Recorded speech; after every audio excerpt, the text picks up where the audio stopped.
in the early days of my spiritual practice,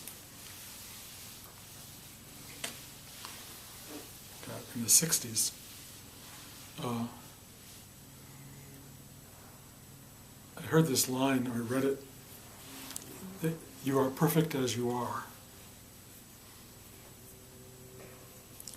And there were a few other similar lines. Everything you're seeking for, you already have.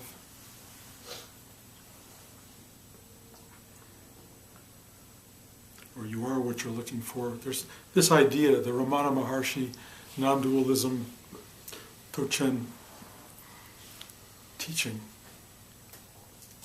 And I remember every time I would hear it, I would get angry. I would say, if I am perfect as I am, then something's wrong with the universe. How could I be that? Clearly, I was a messed up kid in so many ways, so many frustrations, so many incomplete aspects to myself, so much inner pain, suffering, ambition, hope, noise, everything that defines, I think, a normal Western human being. So to be told you're already perfect as you are goes totally against the grain and is incomprehensible. And so I looked away from all those teachings. I really couldn't afford to go there because nothing in my mind could grasp what that was about. Clearly, I needed to become something other than what I was. I needed to become, I guess the word would be pure, or whole, happy, calm, peaceful, open. All things that defined what I wasn't. So to me, the spiritual path was a path to becoming other, different than what I was, better than what I was. Somehow or another, if I did spiritual practice, I would burn away all of the awful parts of myself, and the good parts would start to manifest.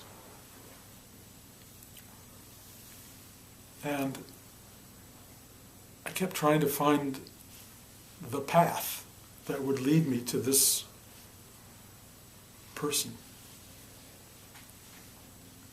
I also had, in the 60s, fairly major drug experiences, and mostly what they revealed to me was a vastness in the universe that was so big, so infinite, so beyond my puny little imperfect self, that what I wanted was to live in that big space and not in this puny little Bruce Rubin character. And in the drug experiences, the Bruce Rubin character was the lens through which this vastness was perceived. And it was a terrible lens. It was scratched, it was marred, it was dark, it was unfocused, and it definitely an impediment to seeing truth. So I began this journey overland to try to get to India or Tibet to find the truth. And I really sought it in many different teachings, and every one of them rubbed me the wrong way. They just kept aggravating me. I remember sitting in monasteries in India, Rishikesh, and one of them had this big obelisk with all the things you can't do in life if you want to be pure.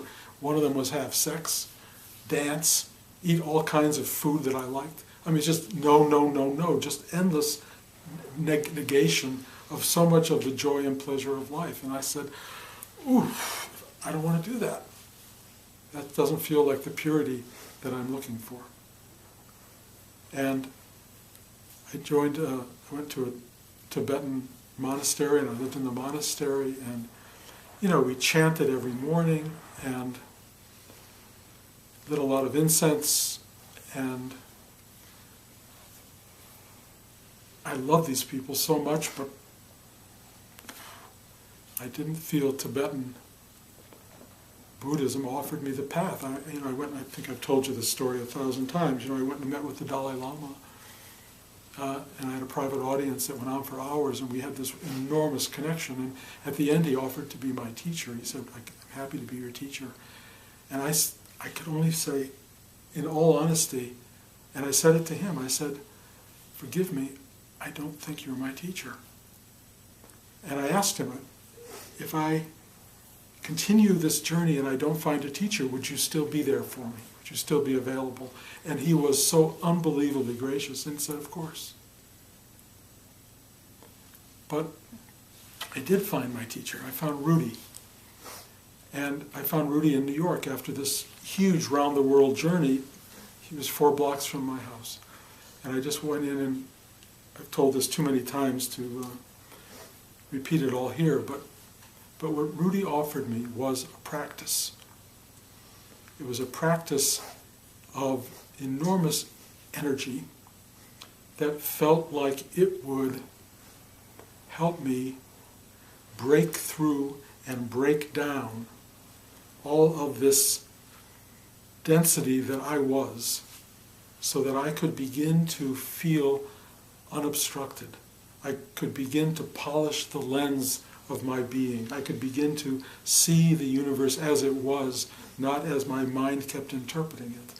That I really was able, through this practice of chakra-related work, to observe in a diagnostic way where I was closed, when my heart was shut down, when my ego was running rampant, when my vision was so narrow that I couldn't see a half an inch ahead of me, when my sexuality was dominating my life.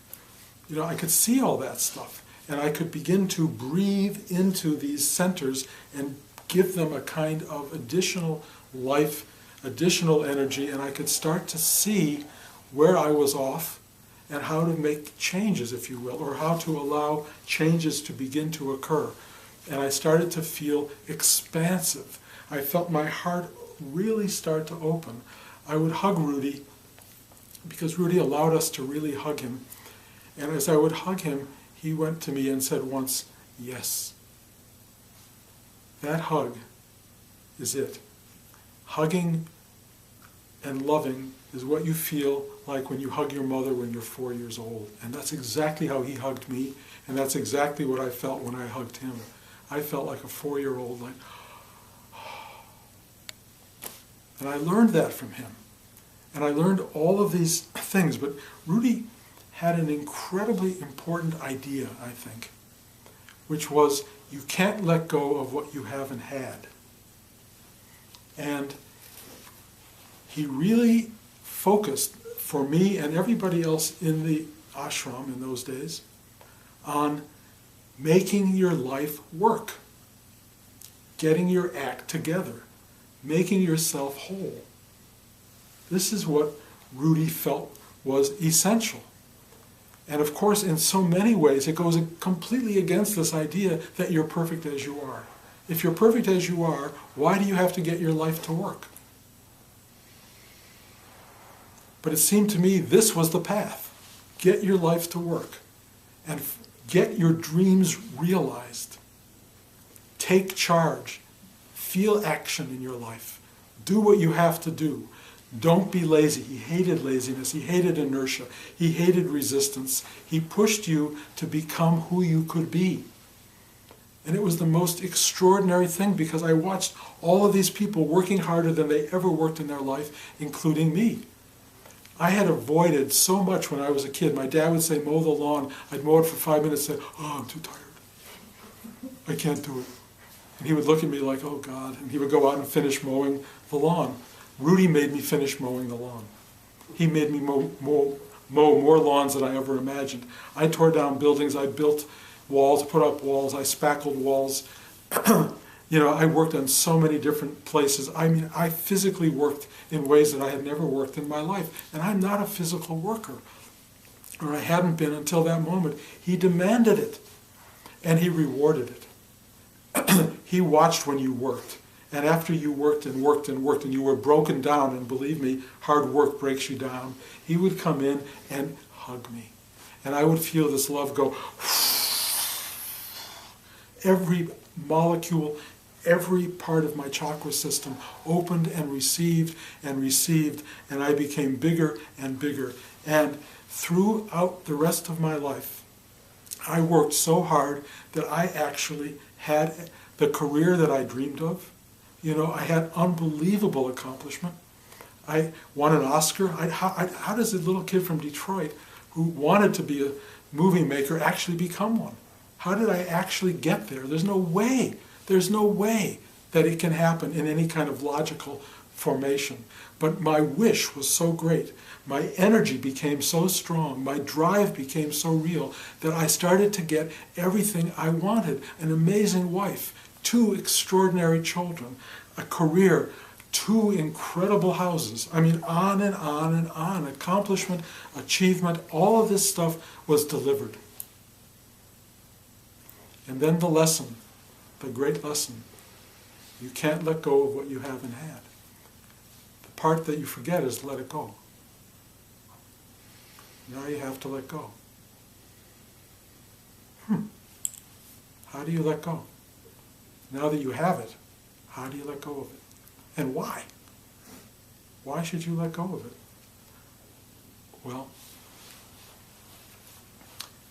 it's not like you actually have to let it go. This is my first understanding. You have to be detached from it. You can have everything, just don't attach. That's easily said. Oh, I'm detached. It's not so bad. They can take it away. It's okay. Watch what happens when they take it away. That's when you discover the illusion of attachment or detachment. You discover what's really involved. Because here's what's going to happen, guys. They're going to take it all. They're going to take every last thing that you love away from you. And everything you don't love. They're going to take your body, your health, your mind. They're going to take your sight, your sound, your breath, everything. And if you think you're going to be totally gracious at that moment, I'll give you a practice right now. Hold your breath for 4 minutes and see how grateful and gracious you are after about 42 seconds. See how capable you are of letting go of breath. And that's just one part. See how ready you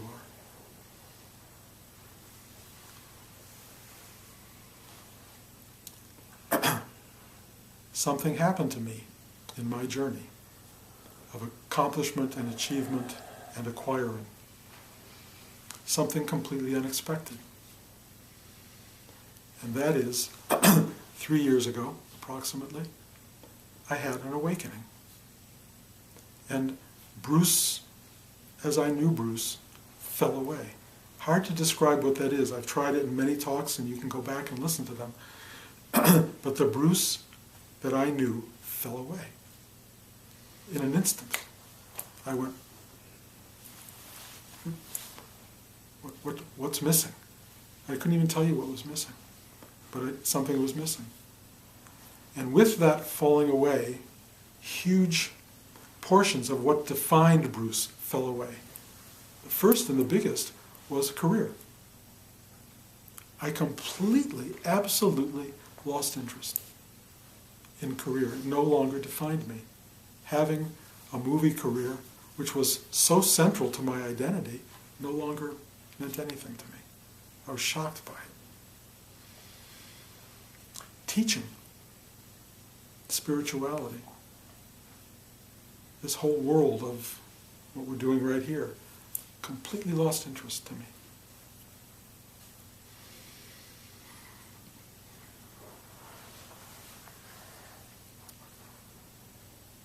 I didn't even know at first if I could find interest in my family. And then something began to occur which somebody, Paul Hederman, who was in some ways initiating this whole process for me, long story, but he used the word bruising. This bruising came back, which was elements of Bruce came back. There was this vastness of being, and this little bruising thing started to happen again. But it was weaving itself a little differently. It didn't bring back movies at all, but it definitely, in some universal sense, made me know and love what was important in my life. And what was important in my life was Blanche, my children, and teaching. Those wanted to happen. They wanted to be. And pretty much in my mind, nothing else mattered. Suddenly, the teaching, you are what you seek, you're perfect as you are, became truth to me. It was absolutely true. I already am the thing I'm looking for. I discovered what I call presence, this enormous sense of active being that was vast, infinite, eternal, universal truth. And it was the core of what I am. It was what I am. Bruce exists within that temporarily and is a part of it and cannot be denied. It's a temporary reality. But it exists. But the vastness of being becomes the abiding truth.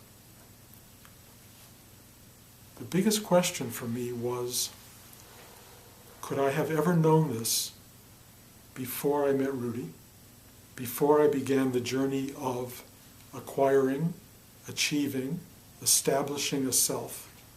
Could I have had this awakening if I had not felt I had finished the job of being Bruce? I can't really answer that because I've met a number of people who have awakened without having achieved very much in the worldly sense. And they are free beyond belief. They are joyous beyond belief.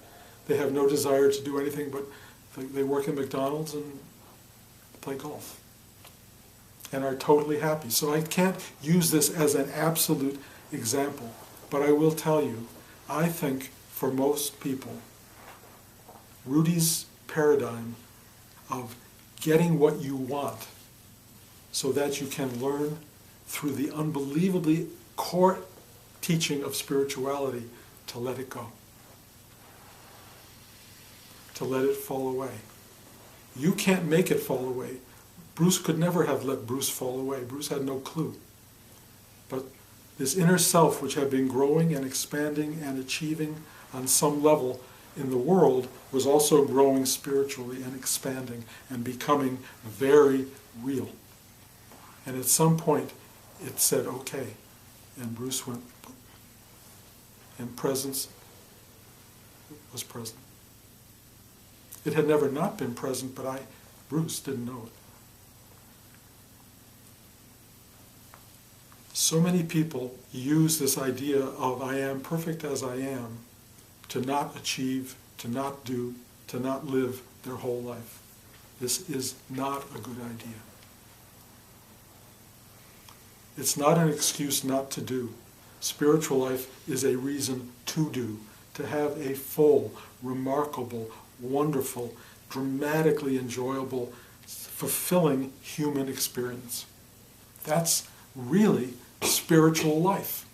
Spiritual life is not being pure and holy and other. It's being this.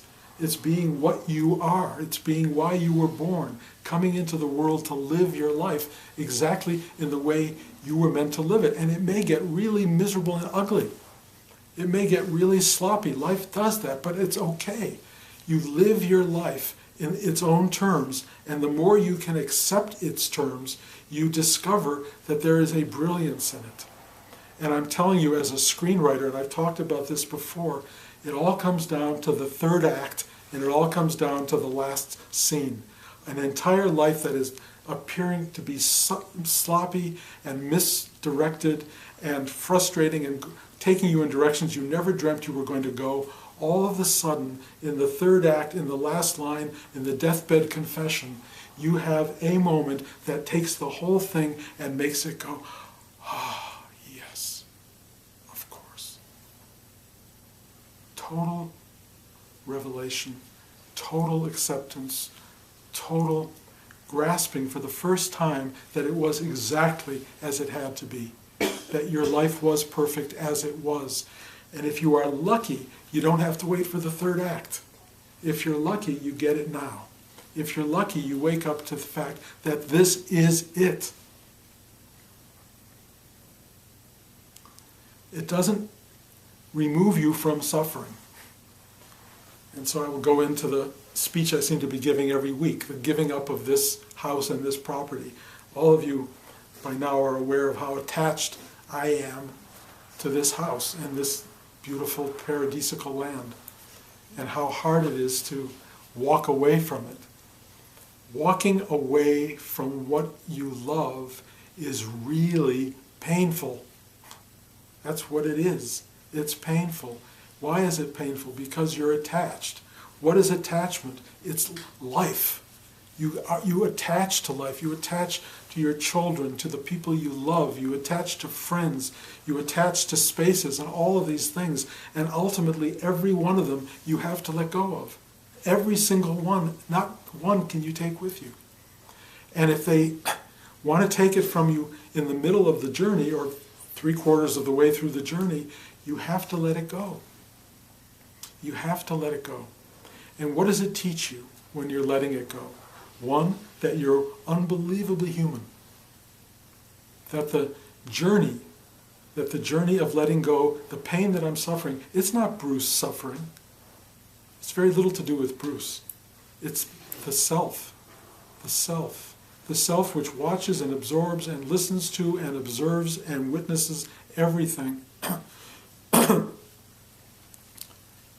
It too, this universal self, experiences attachment, sadness, joy, and bliss. In the depth of it, it hardly matters.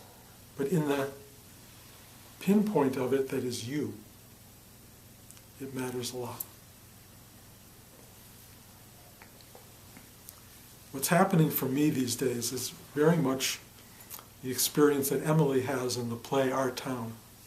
I don't know how many of you remember Our Town, but the third act is after she died. And she's allowed to pick one day to come back to be able to look at the life she had when she was still alive. And she picks her birthday, I think it was her 13th birthday, 50, I don't remember. But she picks her birthday and she finds herself walking through her house and nobody can see her. Her parents can't see her. Her family doesn't know she's there. But she's there and she witnesses the smell of bacon in the morning. She witnesses her mother in all of her imperfection. She witnesses the smell of the day. She witnesses the joy of being, moment to moment, in its most mundane aspect. She witnesses every little bit of life, and she keeps saying, if only I could have known it then. If only I could have been alive to how beautiful it was, and I missed it all. Why can't we figure it out while we're alive? And that's what happens when you awaken and you become yourself. And you become aware of how precious and poignant every second is. That is my living experience. It is filled with a beauty and a sadness that is overwhelming. Overwhelming. All day long. And I wouldn't give it up. I am so in love with each moment of my life. So in love with the woman I married. So in love with my children and my granddaughter. So in love with every plant that Blanche put in the ground outside, with every tree that she didn't plant, with every bit of water moving through the stream, with the swimming pool, with the walkway up to the house, so in love with every piece of furniture, with every one of you who comes into this house on Sunday. I am so in love with it, I cannot bear it. And I have to walk away from the thing I love. I have to walk away. And I know that walking away from this is going to be a kind of practice for walking away from everything else that I love in my life, which will happen as a finality. This is a kind of finality, but it's only practice finality. But I will have to walk away from this, and I'm walking hand in hand with my wife, who has the courage to do this along with me. And I think of all of you, because so many of you have your own attachments to this place, and I realize, you're going to have to go through your own letting go in the same way I have to let go. But it's a beautiful thing. Enjoy it while you have it. Enjoy it and recognize it in this moment. Every bit of it is amazing. Every bit of it is beautiful. And it will always be thus. And I've been, incredibly sick for the last month. And it doesn't matter. It doesn't matter. I mean, it matters, but it's like every breath I get now is beautiful. I'm so grateful for not coughing. I'm so grateful for all the health that surrounds the place that's not healthy. And health is returning and really quite well. So all I can tell you is this journey is a journey that ultimately comes to the truth that you are perfect as you are. That everything you're looking for is right here. That it will never be anywhere but here. And here will always be where you are. So if you're not here, you're here. And that place will be absolutely wonderful in its own way. Every time I go back to LA in the winter, I completely forget this gorgeous, wonderful place. And every time I leave LA, I forget it. It's completely gone from me. That's really how it works. Everything is precious. Everything is as it's supposed to be. This drama, this journey, this unfolding is so amazing and so worth it. And you have to build the life that you're going to let go of. You have to build the life that you love. It's better to leave a life you love than a life you hate. You don't want to have good riddance to life. I don't. I always feel terrible for people who say, oh, thank God I'm out of here. What does that mean? It just means you missed it. You missed it. Because what is here is so overwhelming, so beyond our conception. It's so rich and deep and full and infinitely powerful and beautiful and true. And to miss that and leave it, that's the worst. Because as you're leaving, and you are greeted by the true infinite space that I'm talking about, as that opens its arms to you, as infinity and presence welcomes you into it, you're going to realize it was there all the time and you never saw it. You lived in its presence and never knew it.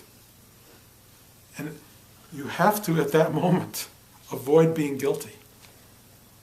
You have to, at that moment, avoid saying, boy, did I fuck up. You have to go, even this too. I had the ride I needed to have, and thank you for embracing me at the end. But people who don't do that, and that's a large number, enter a realm of terrible suffering. You suffer because of what you hadn't known, what you hadn't seen, what you hadn't touched, what you hadn't loved. You don't want to leave here having not done it. You want to leave here because you did it, and you loved it, and it was great. And the ride is over. And if you look at nature, sit outside here, guys, or sit in your backyard and watch the trees. And the sap comes up and the leaves come out and the birds land on them and life is profusions of life everywhere. And then cold, wind, sap goes back, leaves fall off. It ends. It ends.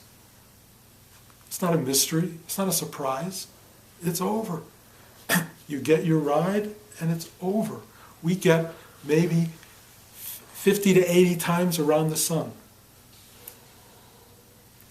Trees get a little longer. A lot of them. Some only get a minute or two. Cicadas, they're all coming out now. They get 3 or 4 days or weeks. It's over. Enjoy it. Embrace it. Look at it, figure it out. This is it. And know it's going to hurt when you leave it. And be gracious in letting it go. Just be gracious. Cry all you need to, but be gracious. That's the ride. It's the human ride. There's no mystery here, nothing. The only thing, there is a mystery. I should never say there's no mystery. The mystery is, how did this ever happen? But the extraordinary thing is that it has, and that we are in it. We are of it. We are it. We're the very essence of it. You tell me how that happened. Part of the awe of being is that you'll never figure that out. I even question whether it knows what it is. But it is, and we appear to be here to help it know what it is. And part of knowing what it is living every dramatic moment of it. And clearly it includes stuff you don't want, but it also includes a lot you do want. And if you really get simple inside, and you really learn to sit still and meditate, you'll learn to, every breath is joyous. Every breath, every moment counts. Any questions?